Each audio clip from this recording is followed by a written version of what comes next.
Let's go to the next slide then. We already. Okay, as I said, Aldebaran grazes are the most interest currently. The one on July 29th was the best of the current 4-year series for North America, and we won't have one as good or better until the next series of occultations of Aldebaran for another serocycle about 19 years from now. But actually starting in 2033, the next good dark limb event is in the southeast USA on September 5th, 2034. So that's a bit long of a wait. The chances left in this series, there are 4 of them that I'll just list here, but I have individual slides for each of them, so I won't go through the list here. So just go to the next slide. Okay, here's the next one on October 19th. It's a path that's very similar to the one on July 29th, but the path is about 500 miles farther to the northwest. So it's the evening of the 18th of October local time in the west. That's a Tuesday evening. With the path passes right over Los Angeles, right over downtown, and then over Apple Valley, and goes over Denver, and it goes over the far southeast suburbs of Minneapolis. It's a good path with a graze well on the dark side of the moon, but the moon will be gibbous, 85% sunlit, so it won't be a naked eye event, but should be easy with binoculars or any small telescope. So it's shown as a thick solid line number 118 that's in the RASC Observer's Handbook on page 178. So that's the only place you can see it at the moment in the published prediction. I sent some bunch of information to Sky and Telescope. I don't know what they're going to do with it. The event just happens to occur during the American Astronomical Society's Division of Planetary Sciences that's meeting in Pasadena, California. So I plan to attend that. We'll be coming back from Australia and Papua New Guinea. There's sort of a tight schedule, getting back from Latangi Island to Brisbane and then catching the flight from Brisbane to Los Angeles. But we can make it to observe the grays. The connections do work, it looks like. Hopefully we won't have any plane delays, but who knows. Anyway, so I'm going to attend this conference of the planetary astronomers throughout, and it's also a combination with the European Planetary Science meeting. So I've already scheduled to give a talk about asteroid occultations there, and maybe we'll have some first Gaia things to mention. But I'm also going to push this graze while I'm there. Maybe have some handouts and just mention it and get it in the news of the conference and so forth. And and I'll probably observe it from Apple Valley out in the desert. And we'll set up a web page for this event similar to what we've done for this one this month. Next slide.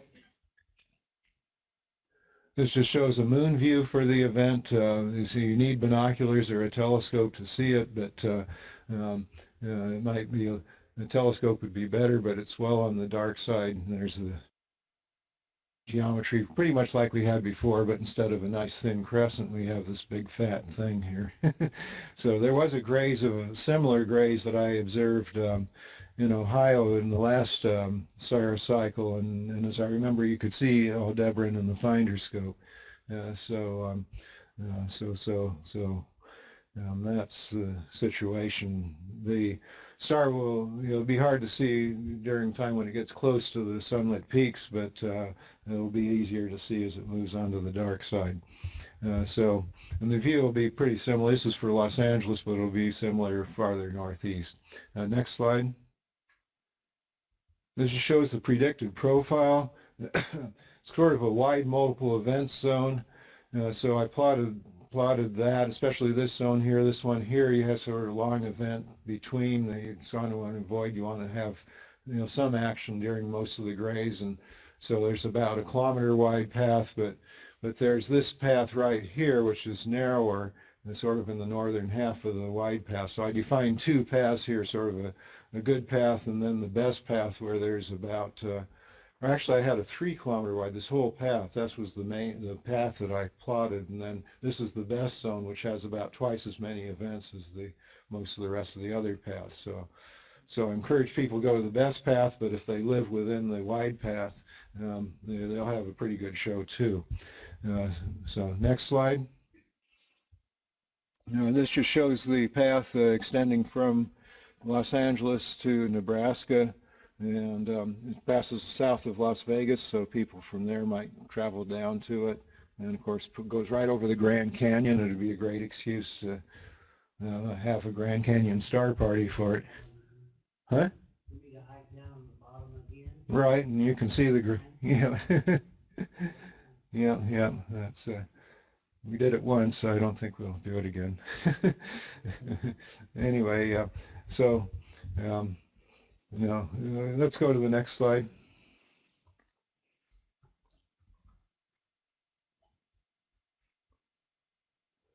Okay, this shows the path across Los Angeles. So we're going to work from west to east across the path because the shadow moves from west to east, so it occurs first here. And between the black lines is the 3-kilometer wide zone, and the red lines is the best zone. So I just dragged that. It just gives the information. But what I've done on this map is a little bit different, because across the Los Angeles basin, the altitude rises and the path shifts with elevation above sea level, and you've got to take that into account. And so I plotted contours. Within 100 meters, it doesn't make too much difference, and so I drew contour. 100 feet, and it doesn't make too much difference. So this is a 200-foot contour. This is a 400-foot contour. We're going to do things a little bit differently for this graze because there's such a range of elevation. We're going to have Google map files for every elevation at 200-foot intervals that people can then select. And you say you have to get from Google, you can go to Google Earth and find the elevation above sea level in feet, and then you can go and get the right Google map to zoom in on any part of the path. So see, we have to have our hiccup with the computer. Classes can only be so long here. So anyway, then 600, 800, finally it gets to the foothills of the mountains here at 1,000 feet. And at that point there are no roads, and so I said forget it and just drew dash lines here so the real path will shift a little farther south in very complicated pattern with the mountains. But the important thing is then it comes down across the Morris and the San Gabriel reservoirs here, and there's Highway 39 goes up along there on the east side, so they'll get a view across those lakes, and the grays can be observed then from those areas. In case the thing you have to worry about in Los Angeles is marine fog, marine clouds moving in each night, and they could move. This event occurs at 11 p.m. or so local time, or 10:30 something. I forget. It was around that time, and usually the clouds start moving in. The marine clouds start moving in just before sunset. But they can move all the way up to the mountains. So they're probably okay in these reservoir areas here, and it might be okay here. Sometimes the clouds get up to downtown area, but then you get a increase in elevation here, and they don't make it there until later in the night. And then there are some times when you get Santa Ana winds blowing from the desert, and then the winds blow the other way, and the whole area is cleared out. And so then, people in downtown LA have a real chance to see this. The gray zone goes right over the center of the city. But they have to take care, if you're in those high skyscrapers, to realize that the moon, the path is going to shift south a bit if you're 100, 200 feet above the ground or something. The Griffith Observer has picked this up, and they're going to publish it in their October issue, so we should get some good publish. No, the Griffith Observatory is right up in here. Yeah. So in Pasadena here, the convention center is right up in right up in this area here, you know, the people, they'll have a mist there. They'll have a nice close, but just go a couple miles south in Alhambra, and you know, there's some parks and things there where people can watch it. So we'll try to encourage that. So, um, right.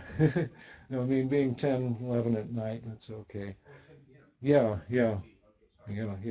That's on the 18th, Right, right. This is, yeah, here it is, 1025 to 1029. That's the graze period for the Los Angeles area. Yeah, on the 18th, yeah. How's the So, access angle compared to yesterday morning? pretty close to the same.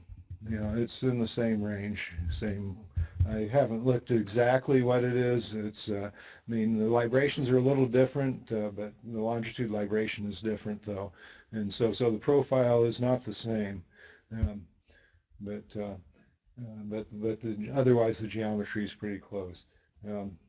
So next slide. This is one I made showing the wide path, not taking into account elevation rigorously though, across all of Southern California. And you can see it goes right over Apple Valley where we've held, the college is up in here where we've held our meeting a couple of times. So we're going to try to get people there interested in it. But it crosses Highway 247 north of Lucerne Valley. And that's nice open desert there where you're not going to be bothered by people. There'll be a few people driving on the road, but you can hide the mighty minis off into the bush and they won't notice them. Next slide. And we'll, I don't know. So we'll try. Yeah, that's why. Yeah, we'll give it a try. You don't get many opportunities to see a first magnitude star next to a bright moon, and so this is the first chance since the Mighty Mini was invented. So we will see. You know, fortunately yeah, that wearing magnification would help. Yeah. So so that the one thing the brighter moon will, the automatic gain will cut down even more. You know, so that's we succeeded last night because the automatic gain cut the moon down enough, and you could see the star as you. But you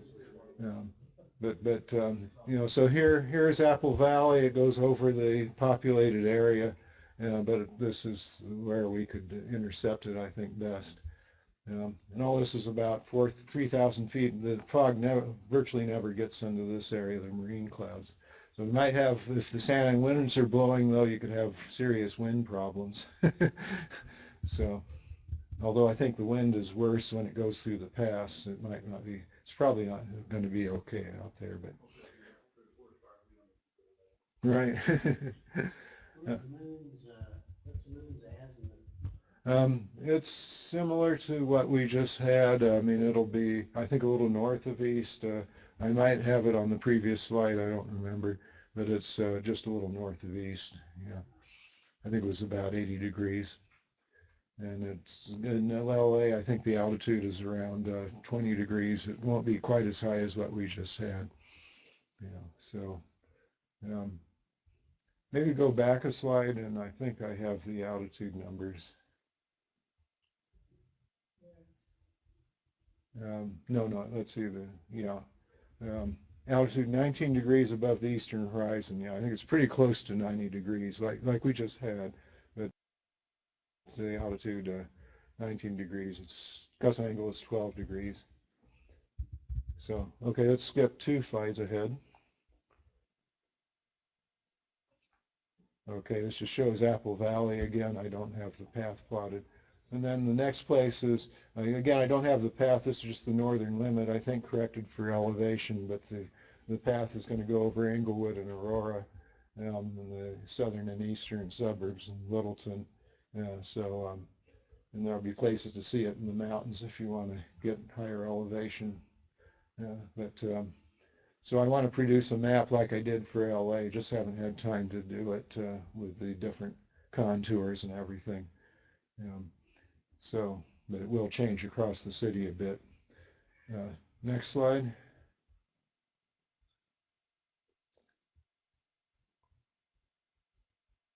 So the last group sort of took us to Nebraska. Now this takes us from Nebraska across into Ontario. This shows all of Ontario where the path is north of Sudbury, and Timmins is somewhere up there.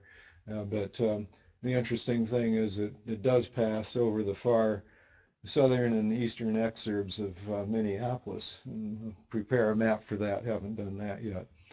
So next slide.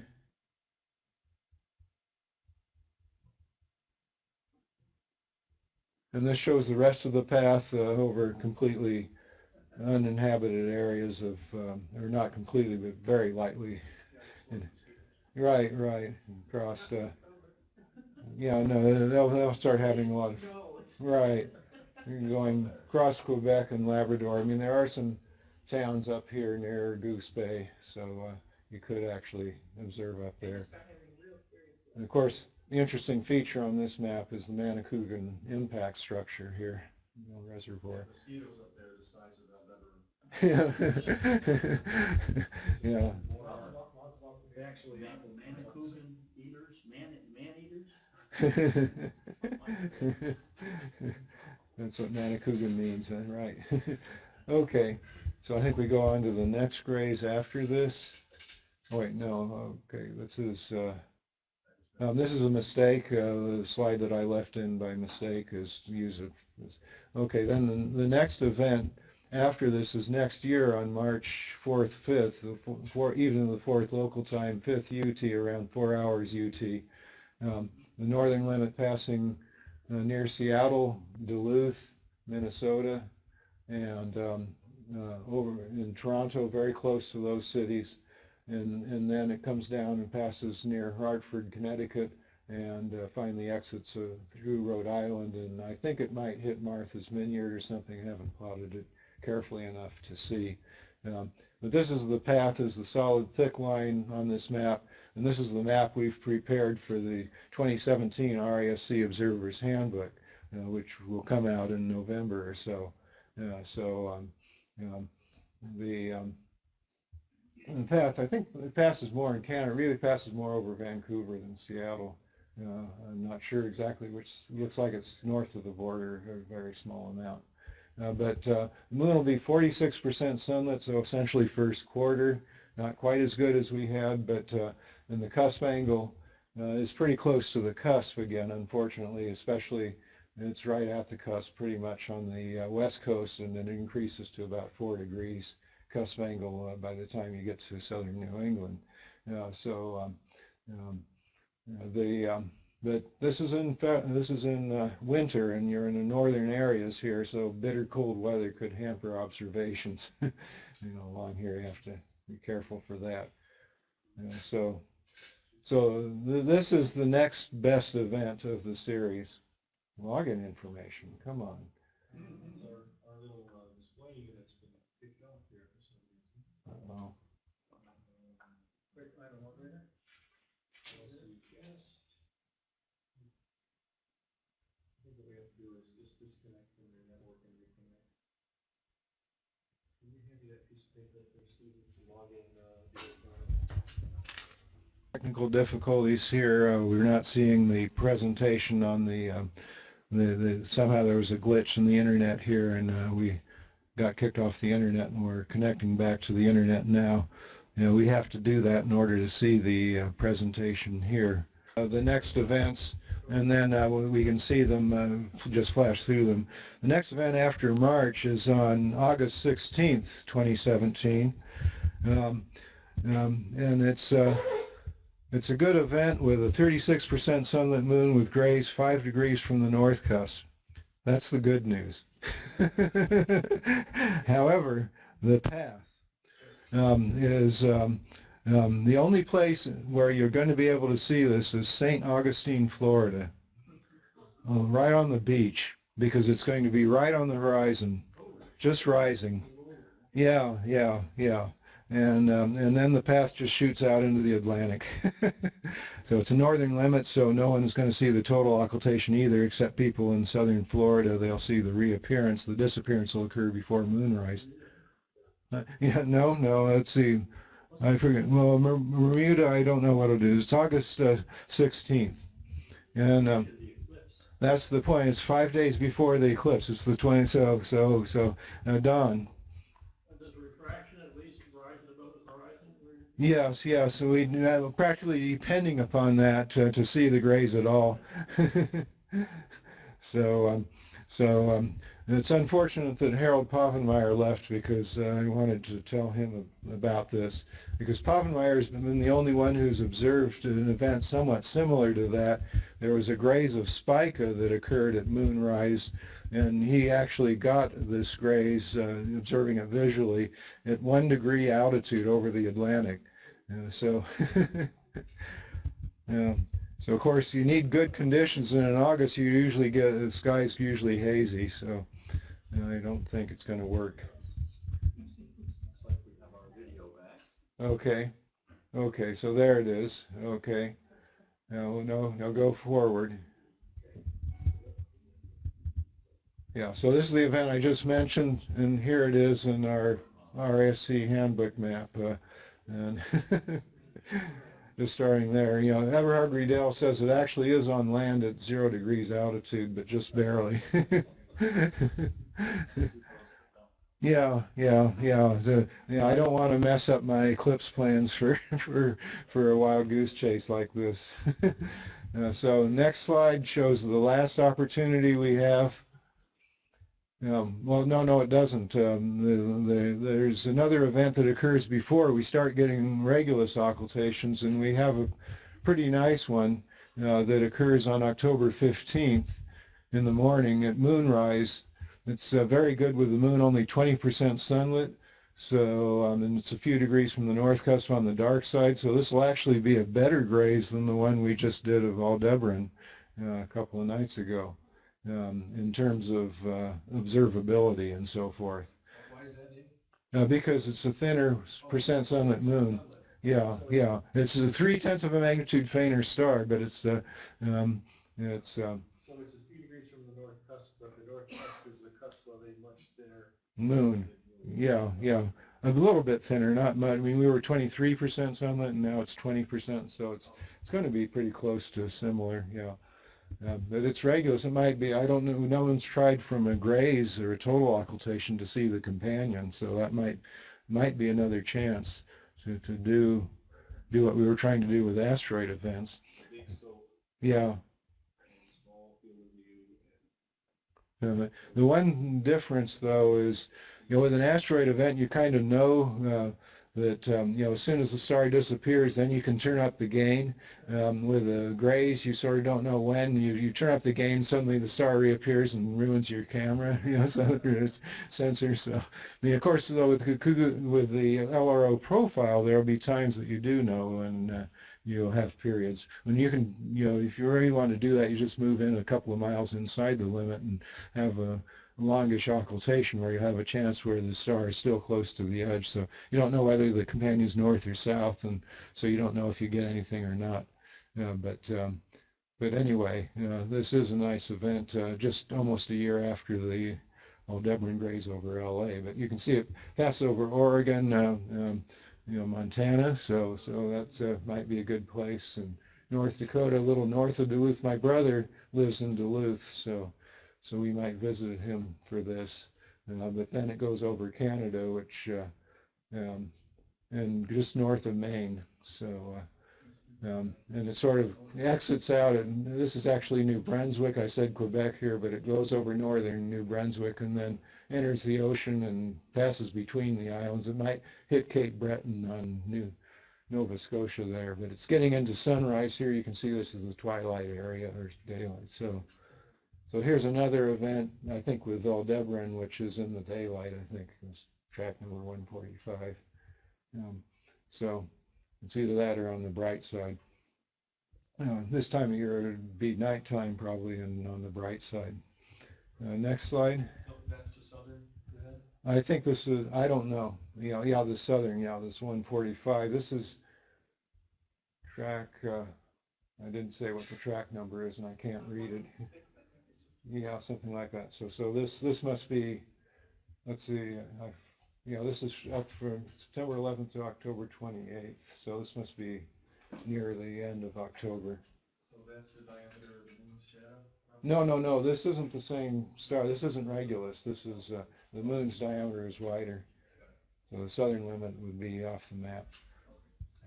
And that Regulus, is that going through Iowa? No, it goes through southern Montana, goes over North Dakota, northern Minnesota, and then goes over Lake Superior, and then across through Canada the rest of the way.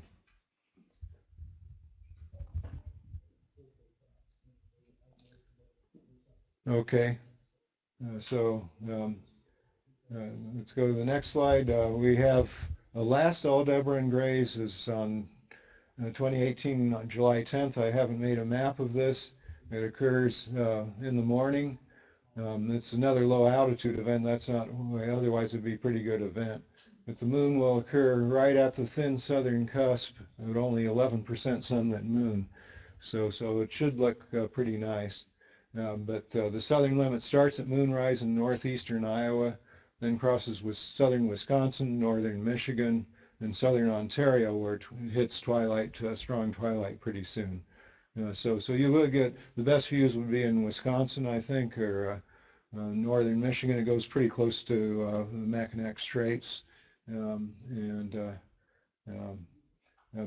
you're only like 8 degrees altitude there, so it's going to be dicey because of the moon altitude. And I think that's the last slide. This is maybe, is this another slide in it? That's the last slide in here. Okay, that's a mistake. That's just going back to the August 16th one. I just put it in as a template to